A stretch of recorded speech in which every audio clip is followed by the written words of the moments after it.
از کوی بهشت آمد به مشامی آدمان بوی بهشت. ماهی رمضان آمد از کوی بهشت آمد به مشامی آدمان بوی بهشت. هر کس که در این ماه دل آزاری کرد نیروی بهشت بیند و نکوی بهشت.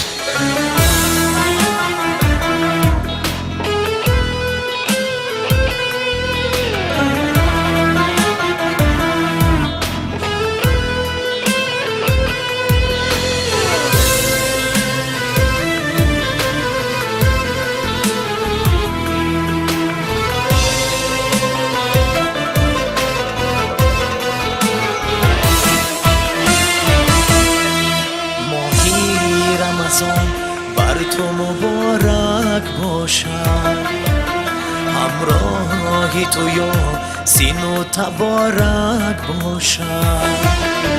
در اوج فلک فرشته ها میخوانند صد رحمت حق و امتانت باشد.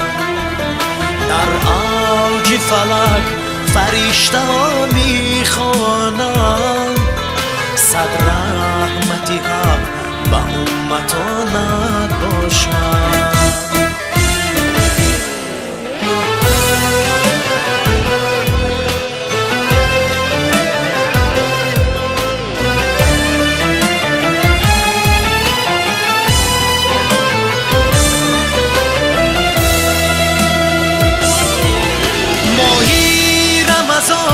که پر عطا میگذرد این عمری عزیز بسد شفا میگذرد.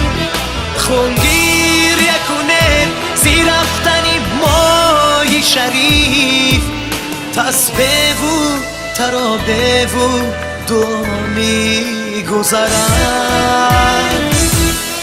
ماهی رمضان آمد از کوی بهشت آمد به مشام آدمان بوی بهشت. ماهی رمضان آمد از کوی بهشت آمد به مشام آدمان بوی بهشت.